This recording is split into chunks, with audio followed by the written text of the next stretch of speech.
Ladies and gentlemen, we are live yet again, and technical difficulties today. So it's kind of fun. Got some localized flash flooding and some pretty big bad thunderstorms rolling through. So hopefully we get through this one. Ladies and gentlemen, we're sponsored by Chad T. Wilson Law Firm. When the insurance company delays, denies, or defends their position, don't hesitate. Reach out and get Chad T. Wilson on your side. Telephone number is 210-919-8987. Again, 210-919-8987. Special thanks to Becca Switzer for dealing with my shit today and staying on. How are you doing, Becca? I'm doing good. Still here, still kicking. Thank you so much. The viewers probably don't know, but Chuck Allen knows that the first podcast that we did had no audio. So Correct. here we are. Number You're 2. Try to keep me off of here. I'm telling you. So, usually like I dive deep into like mindset, motivation, all kinds of stuff. Today and the past couple of days has just been past couple episodes just been kind of like free, and rightly so. What I'd like to do is I'd like to dive deep into your mind. Like, what got you? Sure? Man, you know what? I'll tell you what. People are savages on Facebook. Like, I seen a post you posted the other day, and some people started posting some comments on there, and I was just like, bruh, what? I know you know what I'm talking about. Which one? There could be so many. There's one. Which one was it? Without naming names, there's something that comes to mind. Was it the one where I was like, dude, you do not know how that sounds? 120%. Yeah. I don't know if that's a case of naivete. Like, bro, do you really not know? Bruh. Or you're just really making it work? Like you ran over the cat and now you're like, oh shit. And then you're backing over the cat again. Yeah. Oh my God. Yeah, that was a little cringy. Yeah. Yeah. What's your question? How do you deal with that shit? Like, I don't really. I mean, here's the thing.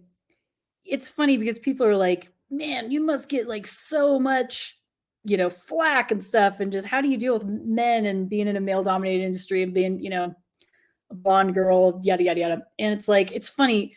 I get a lot less harassment than you might think. I think possibly because I have a very sassy, confident attitude. And it's like, dude, if you're going to take a shot, get ready to have return fire, and maybe publicly, depending on the platform.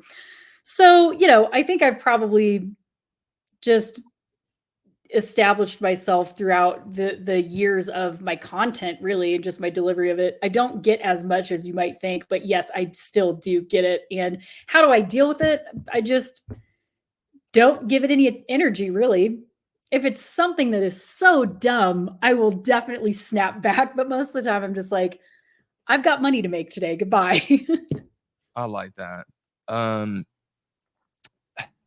So here's another one. So you do like coaching and stuff like that, right? I do a little bit of coaching. More so what I do is I sell my systems. So I've built turnkey systems that people use. I don't want to trade a bunch of time for money. So there is a little bit of coaching and I do some consulting when people want to talk to me one-on-one. But really my main bread and butter is I've spent years developing this really, complex turnkey system for recruiting and sales training and supplementing using Xactimate, stuff like that. And I sell that as a prepackaged thing. So most of my time actually dealing with clients is just the sales call, onboarding them, answering their questions, and then putting them into a pre-built program. You ever have anybody like try to use their time with you as like therapy? I don't know. I don't want to say yes. I don't know that they try, but sometimes there's I would say sometimes there's people who just like think it's a brain picking session. I'm like, that's not what this is. Or, for if it's an enrollment call type of a thing. But yeah, for sure. There are definitely people that are going through shit. So sometimes people open up to me about what's going on. And if they feel comfortable doing that and I'm able to offer a seed of wisdom about my own similar situations that I've gone through, then it's all good. Just don't keep me on there for 4 hours Feel that. in the middle of a work day. But yeah, why do you ask? Oh, just I was having a conversation with some other professionals, and they're just talking about their average time that they spend on the phone, Yeah, and um, and so somehow it got brought up. Actually, my partner, she goes, "Man, this guy, like, I don't know what he thought, like maybe that the coaching call entailed, but." Man, I ended up being like I felt like I was a therapist for a second. I had to, like, step back and, "Hey, man, like, this is what's going on." Like, and yeah, it's not the only time I've heard that. I've heard that, like, 3 or 4 times where it's just kinda like you went from business and business kinda blended into personal real quick. yeah, Um, and it's just I guess, when people see you online and they go from an online to a clientele, right? And that position is different. Um, Sometimes you gotta, like, assert yourself in a different way. Have you ever really had to, you know, like, cut somebody off?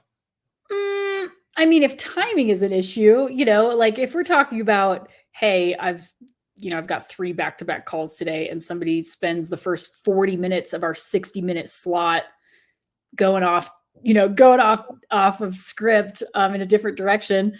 I mean, I'm gonna have to say something to fit people in, but, the way that I look at life at this point is I don't only have roof sales, system information to offer. Like, what I'm really interested in is the human experience. And if somebody is brought into my experience and I have something I can offer them, like to help them through their personal period of suffering, then I'm happy to do that. That's not, so whatever. I mean, that's just some conversations go that way. Sometimes you just end up, you have a conversation with somebody, you're like, wow, I didn't know that I was going to unload all this mad personal shit on you, but I guess I did. Thanks for listening. And that's okay. Yeah, shit happens sometimes, I guess, right? Um, so okay, I don't know, it's kinda weird. You do like conspiracy theories? You like conspiracy theories? I I think that everything is possible. I don't try to get too far down rabbit holes because it will eat up my entire life and make me feel like the world's about to explode. But I definitely think that there's a lot hidden in plain sight and that conspiracies, a lot of them are not conspiracies. Okay, so what do you think about the cloud seeding debacle in Dubai where fucking Dubai was underwater? 23 people died. This is, like, in the last month, last 30 days. I didn't hear about it because I don't watch the news. Don't be mad at me. Hey, no, it's okay, alright? But My here algorithm is like dogs and spiritual content now. It's literally like a bunch of golden retrievers and spiritual content and those Elmo videos where he's like really mad and like swearing at the camera. That's my algorithm. I like those. Uh, so I search world news sometimes to just try to find something relevant to talk about sometimes online, just being honest. And, so I seen Dubai was underwater. I'm like, this is the only thing I can think of, right? Like, I feel like I'm a big kid, right? I'm imagine a cartoon, okay? And you're in the desert, and 1 minute you're riding a camel, and you're just going through the desert, and the next thing you're, like, underwater, swimming, and next to you is a camel, and you're swimming next to a camel. Now And you're it's trying like, to hitch a ride with a dolphin. just saying, like, well, camels were meant to, like, hold in water, not, like, shed it, you know what I'm saying? So, I can only imagine how many camels, like, lost their life in a last month in the Dubai, but anyway. Uh, yeah, so cloud seeding that happened, I guess, that I guess that's what they're attributing it to. Have you heard about the cloud seeding thing? I mean, that's not a conspiracy. The military openly, if people do a tiny little bit of research, like they've been manipulating weather patterns for a long time. Like, you can just look that up. Yeah, so I've thought, look at the harp stuff, back in the day, and they be I mean, a little fly running around here, nonstop messing with, like, hydrogen particles and shit like that, so, I don't know, I've figured out, pick through and see if you, like, mess around with that every now and then, you know? This is probably not a topic you're gonna get a lot out of me on because I literally don't watch the news, and I try not to think about any of it because there's literally absolutely nothing in my circle of control that I can do about it, so I'm focusing on other things. What the Creativity, so it's uh, consciousness, existentialism, that's what I spend all day thinking about. okay. So, outside of work, what's your biggest activity? I exercise a lot. I spend a lot of time with my dogs. I have 3 dogs. But I mean, I'm a really easy person to kill because my schedule is literally identical almost every single day. I wake up, I read, write, and journal for the first hour plus, depending on what time I wake up. I feed my dogs, I work out, and then I hike 3 miles almost every single day with the dogs. And then I come back, I do sales calls, and then I do more reading, any cleaning type stuff I have to do. And then I just like right now in my current place as an adult human being, I spend a lot of time considering consciousness and existentialism. Like, Okay. what am I? What are we? Where did this universe come from? How is this here? What is God? Like, that's what I'm spending almost all my time That's thinking about. that's deep. That's almost deeper than conspiracies.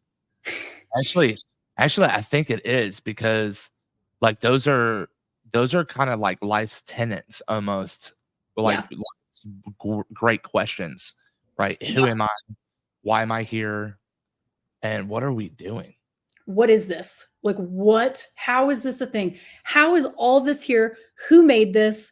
How is my heart beating all on its own and I'm not doing anything? How is it that when I plant a seed in the earth, it turns into a pineapple tree? You're like, what is that? What is happening here? How did that happen? So yeah, that's mainly like my biggest area of curiosity. Especially, I think you have to go through a certain amount of like personal struggle and strife and make mistakes Yeah, in your life, like growing up, to reach those points. Otherwise, like if life is really cushy and you come from a good family and you didn't really have a whole lot of things go wrong, and life's been pretty chill and whatever. There's never really a point where you have to question what is the point of all this. I shouldn't say never. I'm sure some people still get curious, but yeah, I've gone through times in my lives, divorce, falling outs, just personal crises of different kinds where it's really forcing, why do I need to get up and be here and participate in life anymore? Like, what is the point of this? And so that's led me down this journey, a spiritual journey, a spiritual awakening, a healing journey. yeah. And the more I really just leave these questions open ended, the more I'm learning about it and the more that I'm discovering. It's actually been absolutely incredible doing that. And that's really the area that I'm most interested in. Like that, the future of whatever I'm going to be doing is going to be writing and talking about consciousness and the spiritual experience, the spiritual, what we're doing here as human beings, playing this like character on earth when really that's not what we are. Like we are spiritual beings having a human experience. And that's so fascinating. Like, what? And Wow. so there's a lot more than meets the eye to what we're doing here. That's that's pretty deep. Uh, that's that's a good thing to, like, get into that spot, like, in life where you start to ask those questions. I have a friend that is in California now, and those are some of the questions that were starting to pop up in his mind, and one of the things that helped him was his walks, like, he takes his dog same Yeah. into nature, and so my question to you is that kinda the same for you? When you get into nature and you kinda do you like, check out with of, like, the social realm while you're out? And Yeah. is that kind of a part of your spiritual enlightenment? Absolutely. And I will say, it's funny. I was just thinking about this morning when I was walking, because I never bring my phone. I just always leave it behind because I'm like unplugging and with my animals and connecting with nature. And I'll show you, like, I'm really blessed. I'll show you what I'm working with out here. So this is where I live. Okay. Oh my word. That is absolutely gorgeous. I'm in the woods, like up here in the mountains. You can't see another human being from my house. Like I'm just up here in the woods. But yeah, absolutely. Walking can be meditative. What I've noticed is like a couple of things. So first, I'm actually writing a book right now called Nirvana by Nature. And it's Okay. Nirvana by Nature, Practical Spirituality, and the Authentic Human Experience. And it really, the name has a double meaning. So nirvana is the state of desirelessness. Everything is good. Like it's Zen, right? By nature has a double meaning because by nature, we are in a state of nirvana. That's where we come from. But we come here on earth, we forget, we experience this big separation from God, the divine, right? And we think we're this separate, like pointless meat suit, just like stumbling around until we die, right? Struggling Yeah. and trying to survive. But our true nature is a state of nirvana. It's a state of absolute divine perfection. The other meaning is nirvana by nature means nature actually is showing us all that we need to know. So it's teaching us a state of nirvana through natural cycles, right? Birth and re-death, or death and rebirth. Re-death, that's, I guess that still means the same thing. Yeah. Seasons, right? Impermanence, patience, right? There's so many, like storms don't last forever. There's so many lessons that nature teaches us. So when I'm outside, it's like I get to every day walk around and just see evidence of that. Like, oh my God, there were no leaves on this tree for the last 8 months. And now all of a sudden today, boom, there's buds, right? It's Yeah. like sometimes in life, we're going through life just thinking, when am I going to get, like, I don't see any evidence of movement, of change. It feels like I'm going to be stuck in this situation forever. And then boom, it's there, right? Or planting a seed. We plant seeds in our life, like, oh man, I really want to try to get this thing, or I want to create this opportunity or manifest this thing in our life. And we plant seeds. Well, you wouldn't plant a seed and then dig it up every 4 minutes to see, like, is it growing yet? Is it growing yet? Is it growing yet? We just have to trust that when we put the seed in favorable conditions, right, in soil with water and enough sunlight, nature is mysteriously going to do the rest. And that's going to take time. So you plant the seed and you let it germinate. So when I'm outside walking, it's funny. Today, I was literally just thinking about this as I'm working on my book. I realized that I get so many downloads when I'm out there walking. Yeah. And I was thinking to myself, it's funny because all of us that are on a seeking path, sometimes we're seduced by this concept of something that's out there separate from us that's going to come down, and an angel will appear before me and deliver me this message, or like there's going to be a boom in the sky and the clouds are going to part and God is going to be there with a megaphone, or we're going to ask a question and an airplane is going to fly by with one of those banners that has in plain English and bold letters, like exactly the thing that we're looking for.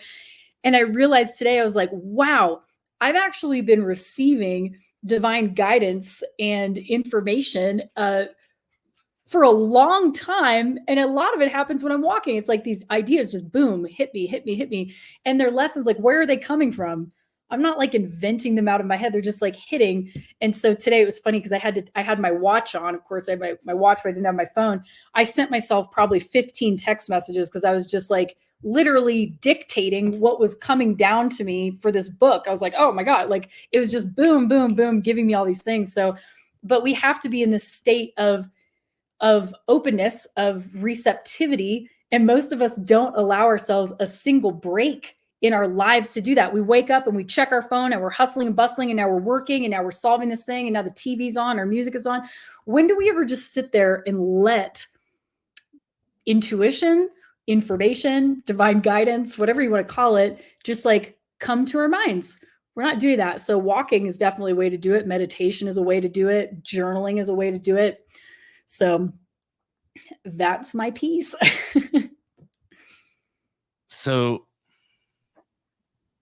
how does this how do you pull this into your business life? Does it mix at all? Or do you use this divine consciousness as a way to maybe move through life a little bit more aware? Both. So we have to remember, no matter what your business is, I'm dealing with human beings.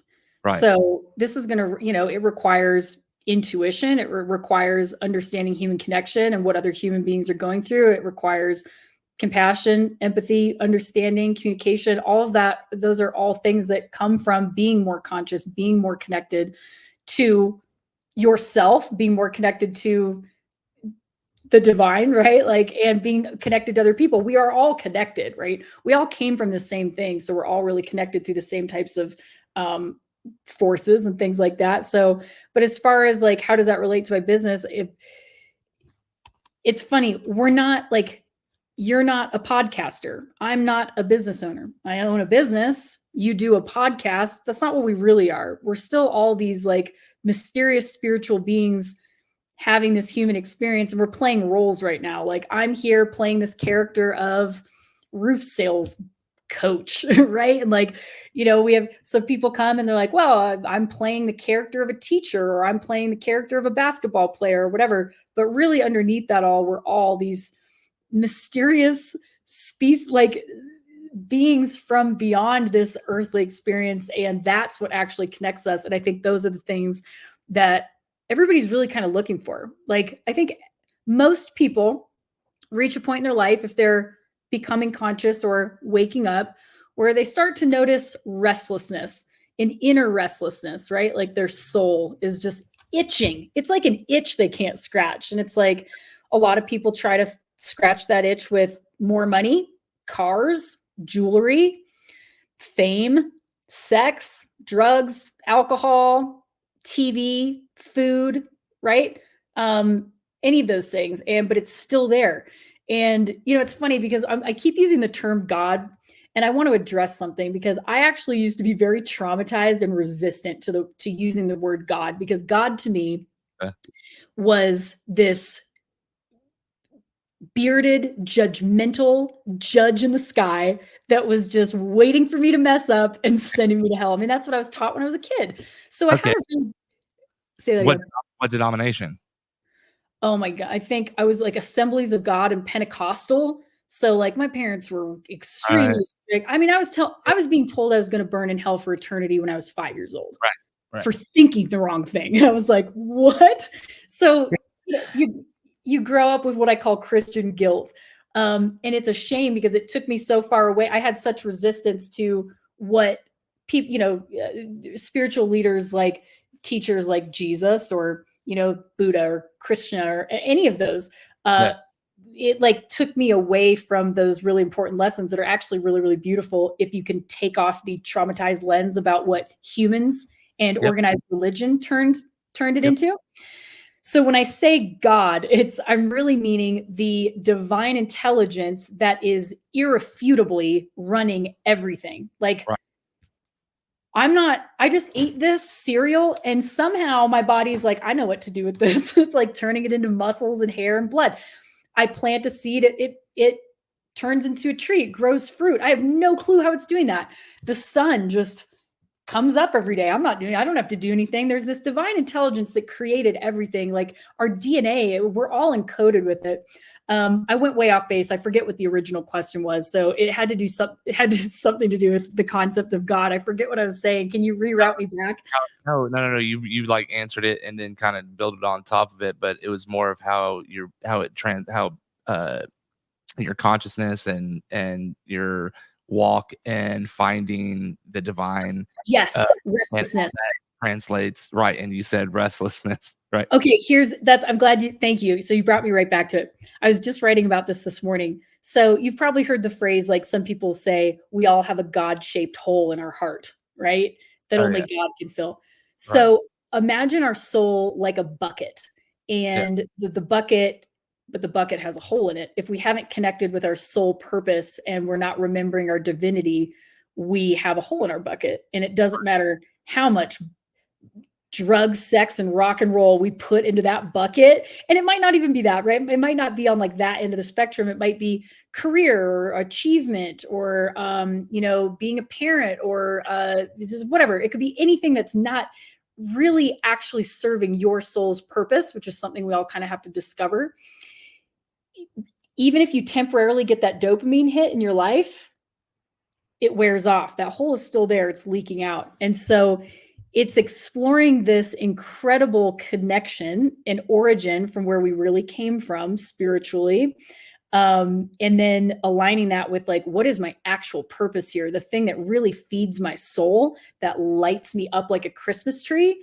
That's the thing that we're all searching for. And I think people who are kind of sort of beginning to become more conscious of that, they feel it. It's like, there's got to be more to this life experience than what I'm doing. There has to be more than me teaching about roofs, right? There has to be more than me buying a new Jeep Grand Cherokee or being in the house that I'm in. It doesn't seem to matter. Those things are all going to turn to ashes at some point.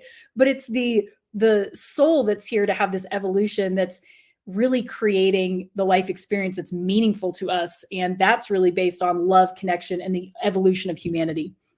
People are going to think I took a bunch of LSD before this call. I didn't. But listen, that's the kind of calls, the kind of podcast that I've had here in the last 3 or 4 times.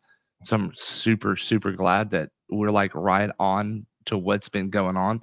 I'm totally about it, like 100%. And I Yeah. know that it resonates with a lot of people as well, because everyone has this walk, right? And we have to figure everyone has to figure this out themselves. And I'll term it like a eat, pray, love type situation.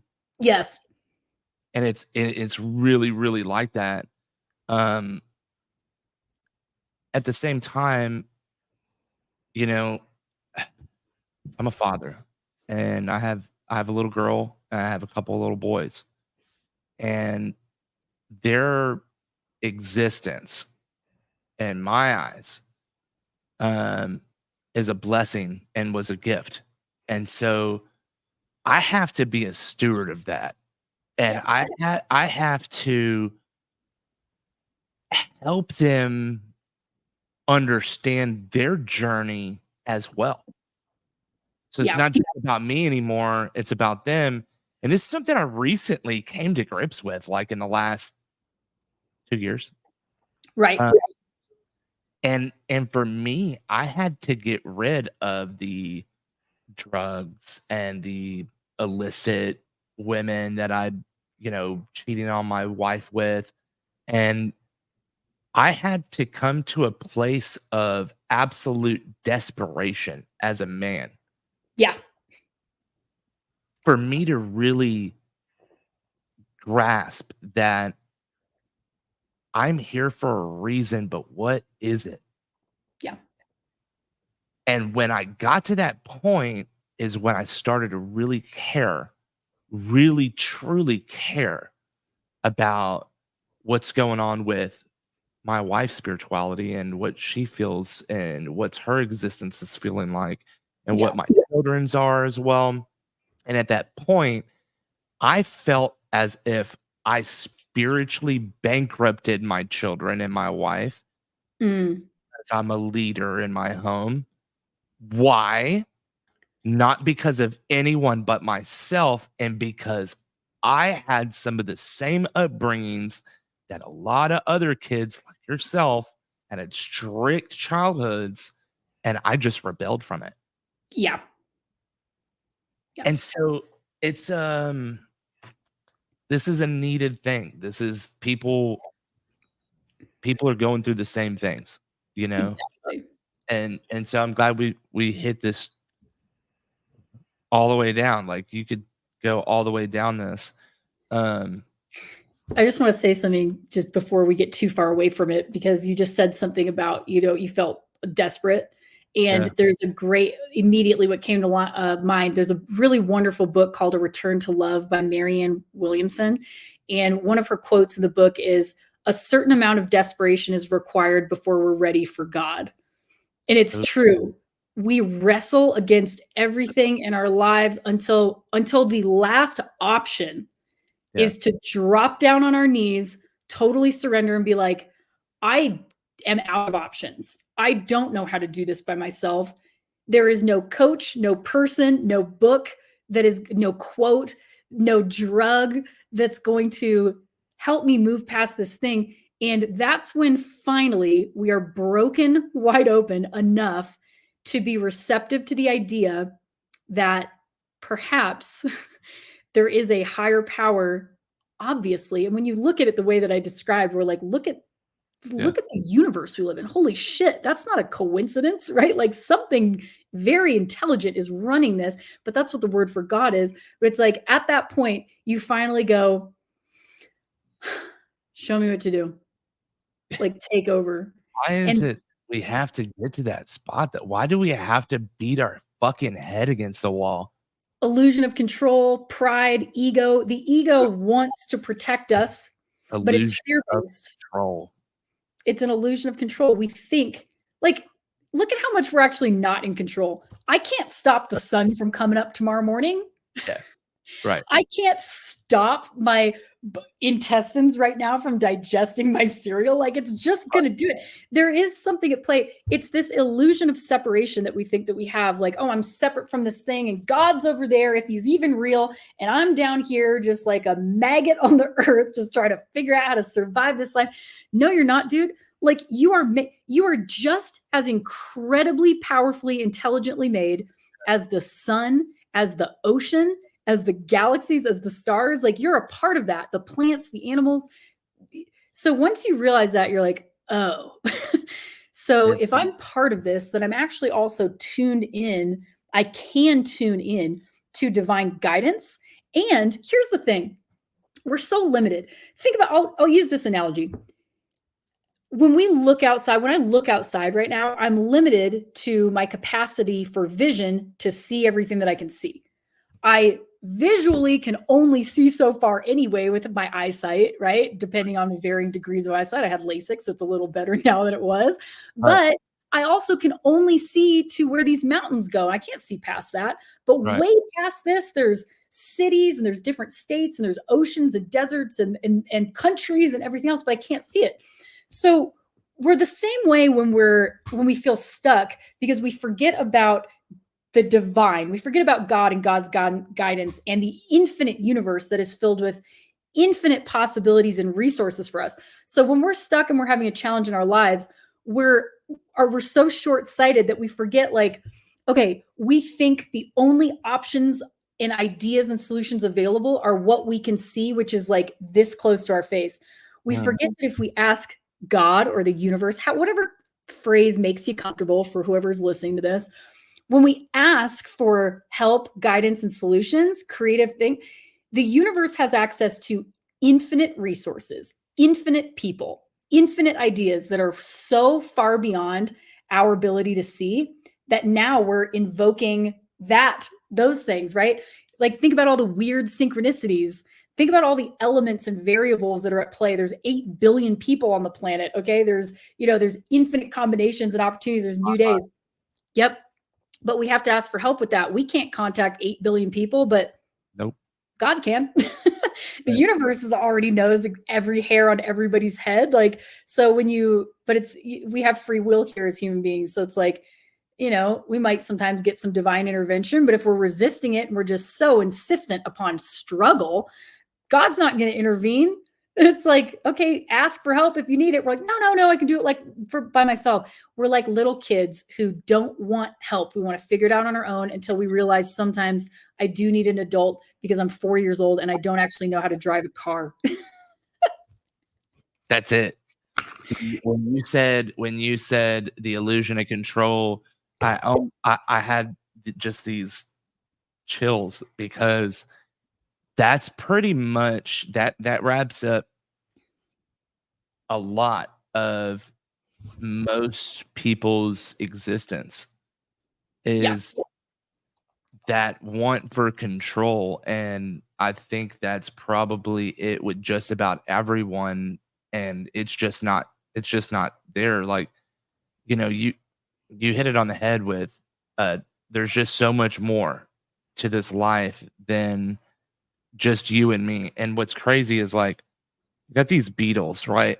They're called bombarder beetles, and these beetles have two different gases that it sprays as a defense mechanism. Okay, Yeah. and these two gases, if they were combined with no oxygen together, would create an explosion. Now, tell me how that beetle made it through any kind of evolution. Right. How many times did its ass explode? How many times did that fucking beetle's ass explode? Right. Because it just didn't have the gases right. Right. Yeah. Blows my mind. And consciousness is something. I'm glad that you brought this stuff up because ever since I could remembering, right, being conscious, Yeah. I've always had this thought that's like, there are so many people in the world. Wrapping my head around that everyone has their own consciousness. They do their own thing and they believe their own beliefs. Just understanding that there are multiple existences Right. outside of one is mind blowing. We've got Right. 8 billion people here, like you said. Okay, so super, super deep. When you were growing up, this is kind of weird, but um, did you like participate in like, church camp and all that type of stuff? Did you get oh shit. So my I have a traumatic childhood. My parents were horrible people. God bless them. I'm trying to forgive them. But Yeah. my mom has borderline personality disorder, and she's like a malicious, evil person. And my dad, I think, has narcissistic personality disorder. I haven't talked to my parents in over 10 years. They Wow. pretend I don't exist. Which, yeah. So, but growing up, they were religious, but not like actually religious. It was more to look virtuous, to That's more appear a certain way, if that makes sense. yeah, that's I think more dangerous. Yeah, and so it was like religion was like this way to control us, I think, like the kids, and to appear virtuous and to appear a certain way. It was not about actual love, forgiveness, and soul seeking, right? And so I went to church with my parents most Sundays up until high school. But I just remember, like, I remember thinking, because I was young, right? Like, I remember thinking, watching people in this Pentecostal church, like, have their hands up in worship and like crying and speaking in tongues. Right. And I would be sitting there, 7 years old, 8 years old, and be like, why don't I feel anything? And I would think that there was something wrong with me. I was like, why don't I feel moved? Why am I not filled by the Holy Spirit? And why, right? So, like, I just didn't really understand. I was too young, I think, first of all. And there was just like this weird pressure. It was almost like, to me, it felt like the emperor's new clothes, right? Like everybody's acting like they're feeling this thing, but maybe they're not. But not to say that people were not. I was just saying I was not feeling it. And I felt like if I put my hands in the air, I was just like, acting like the emperor had clothes on when I saw him naked, right? Like, so I went to a church camp once, but it was really more of a social thing. I wouldn't say that it was like teenage years with my friends at a lake and cabins and stuff like that. So it wasn't religion that really turned me on to this. In fact, when I was in my 20s, I remember even going through a phase where I was atheist. I wouldn't have labeled myself that way, but I started to just think like, maybe this shit's not real. Like, how could I just had all these questions that were unanswered. And it's funny because this book is not really intended for this, but it opened it up for me. I wonder if I have it here somewhere. I do. I have it over here somewhere, but my bookshelf is so big. I read a book called Chariots of the Gods by Eric von Däniken.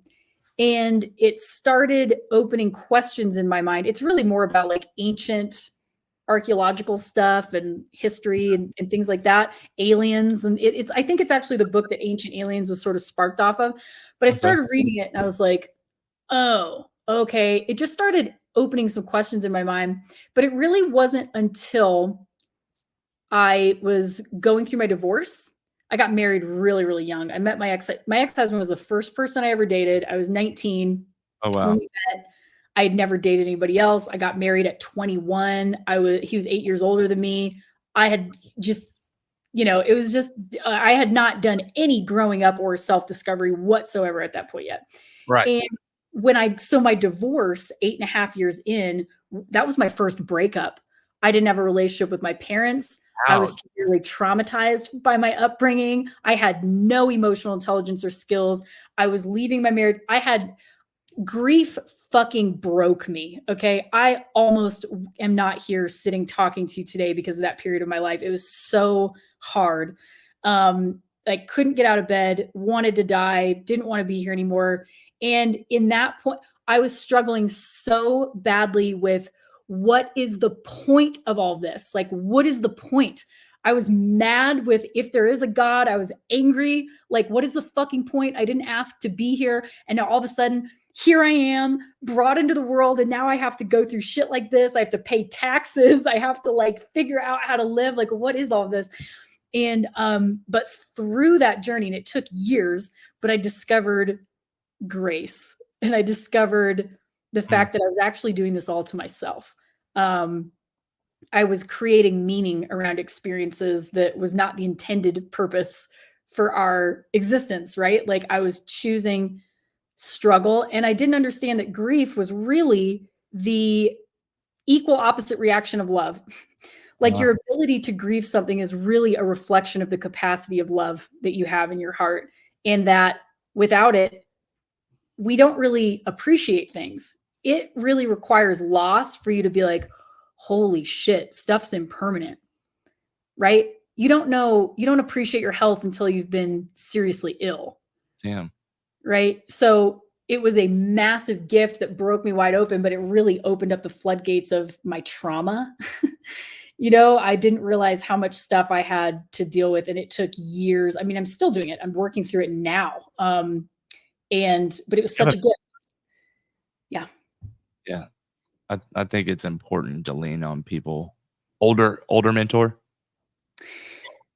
Well, who are you referring to? I said, do you have a mentor? Do I have one? Oh yeah. So, yeah, I mean, I had some people that I was reaching out to asking for help that were kind of, like there's a woman named Jan, who's actually my ex-husband's, he called her his second mom, but she really supported me throughout that process. I'm going to see her next week, actually. And, it was interesting during that window of time. I tried 2 different therapists, but it just didn't. Therapists can be tricky. You need to find the right ones. And they weren't really, I wasn't connecting with it. I think also because I had not yet given myself access to my therapists are like psychotherapists, because some of them motherfuckers are like, here, just take these drugs and maybe that'll fucking help it. And I just a psychiatrist. No, I did not want to take. I did not. Although I battled depression for a really long time that I actually recently realized was primarily related to the birth control pill that I was on, and I took it for 16 years. So I lived in that dark place for so long. Shit. Yeah, that was bad. I only just figured that out like 2 years ago, almost. I finally made the link. I was like, if something in my body was telling me like, it's your hormones. Nobody else was. I had gone to doctors. I almost started an antidepressant called Wellbutrin once. I had the pill. I had the pills, and I was like, not going to take it. But I was like severely fatigued. I was really depressed. I was on an emotional roller coaster that I could not control. I mean, it was just like, every single day was extremely hard. It was like I was moving through wet cement, just like to get through my day. And then something, again, we go back to the intelligence, right, of the body and of just intuition. It was like, it's your birth control. And I had gone to doctors about they had checked my blood. I wasn't deficient in like iron or any of the things, and but my body's like, it's the pill, it's the pill, it's the pill. So finally, Lady, the pills. Good Lord. right? So I switched from it and I was like, oh my God, is this what people feel like? And now I'm off of it entirely. I don't take any hormones at all. And I'm like, I have my life back. Yeah. So anyway, I feel like I got off on another tangent. So if Oh, anybody wants to know about my reproductive system, that's what's going on. hey, listen. Uh, I think it's important that people resonate with other people um and that they understand kind of everyone else's walk as well. Like, I would have never known that you were even ever depressed, right? Like it's a big deal. I think, mental health is such a touchy subject in America, and it's such a widespread issue though. Yeah. Depression and anxiety are huge. Mhm. Uh, I dealt with a very long time, went to psychiatrist, went to a psychotherapist. Um, learning, I think for me, the desperation was where it changed everything. Getting Yeah. to that point where, fuck, it's hard to talk about this, but getting up in the morning and fucking taking a goddamn handful of pills Yeah. to get through the day is it's not a, it's an existence that people deal with every single day. It's it's a real thing, Yeah. and it's hard to get out of that. How how how did you? How did I know you may not have been on a bunch of pills, right? You were on that one birth control pill, but how did you get past the depression? How did you get past all that? Like, how did you get to the next thing? So there are people that are watching that are listening, and they may be in the same spot, and they may be just waiting for you to say, "This is what helped me." Yeah. No, absolutely. I know sharing this stuff is so important. It's not my phrase, but somebody wrote one time that I read, it was like, your story will become somebody else's survival guide. Like you have to share your dark and twisty stuff, your mistakes, your errors, your struggles. Like that's so important. So, I mean, at the time, because I was also battling eating disorders. I mean, I was battling anorexia and bulimia, and at the same time, I was busting my ass at my career. I mean, I was a top performer, powering through this stuff, but it took Right. every ounce of energy. Like, I would get home from my day at work, and I would literally just sit in the driver's seat of my car in the driveway and not have the energy to get up out of my car. I would sit there for half an hour, Yeah. like just fucking exhausted, and not exhausted, just physically tired. I was existentially Yeah. exhausted. I was like, I can't, but necessity, I think partially was just like, what are my other options? Lie down and die. Yeah. So it was one day at a time, but eventually it was finding real meaning. See, when we talk about things like anxiety and depression, I do believe that there are, of course, chemical imbalances that exist in a lot of people. I'm not going to downplay that. Oh, I yeah. think the biggest issue, the source of it, is disconnection from our true selves, disconnection from our authentic human experience, disconnection from God. Because when you have that soul purpose, I think most people at least have felt something in their life where they're like really alive when they do it, Yeah. right? That might be rescuing animals, like that's something for me. That might be writing, that might be creating art, it might be teaching or healing people or having really deep conversations, meaningful conversations. Those types of things, when you're in that, you're not feeling depressed or anxious, but we're so departed from it because we've turned into these cogs in a wheel Yeah. in society that are just checking boxes and clocking in and clocking out to pay bills and have 10 days of paid vacation time. And then we're so disconnected from the earth.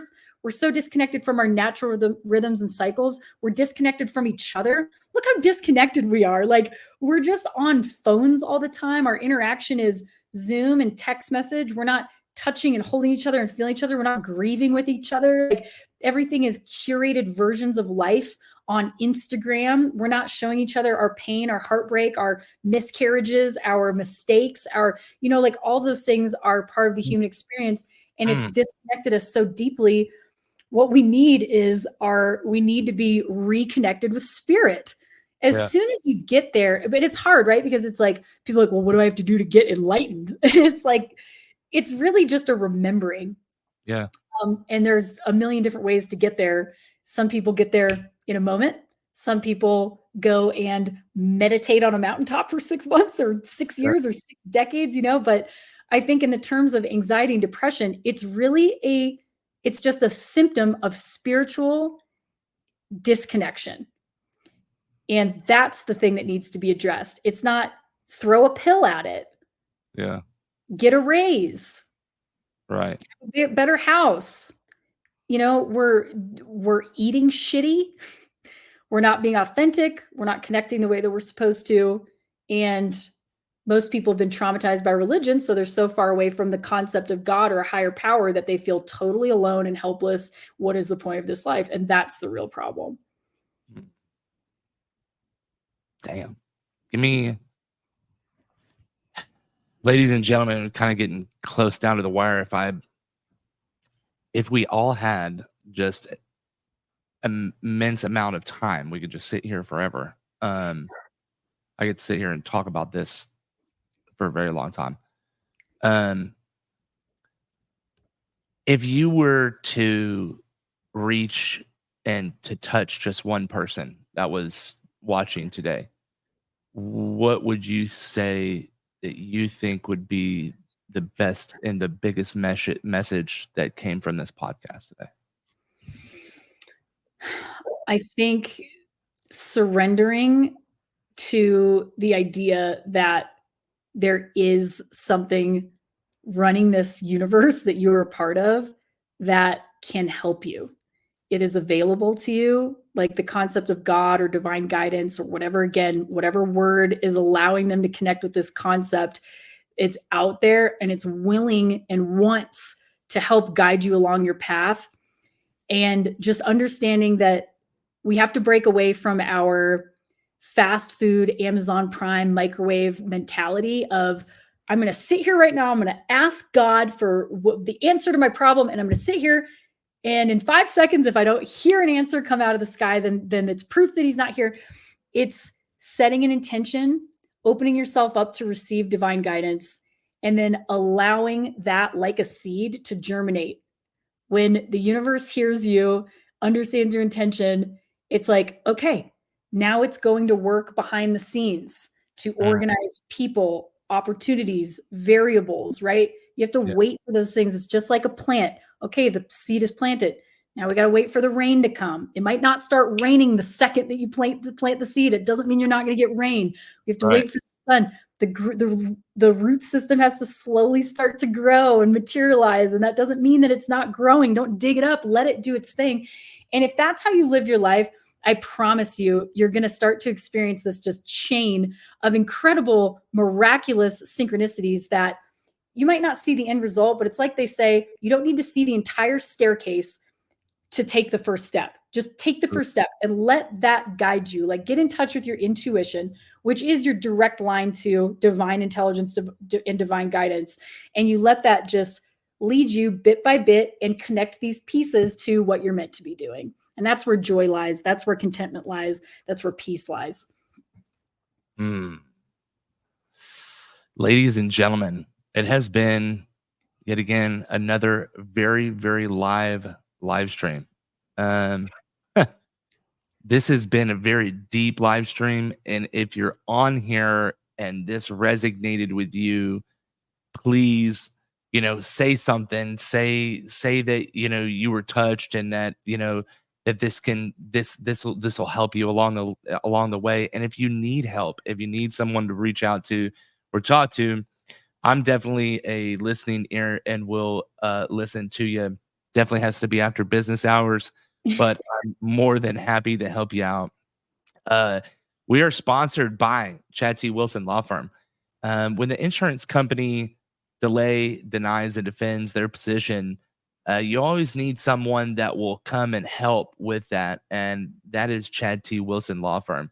They can get you taken care of from everything from a claim, um, say container ships falling off of a ship, to your house getting destroyed by a tornado or a fire or flood. They're here to make sure that the insurance company takes care of you.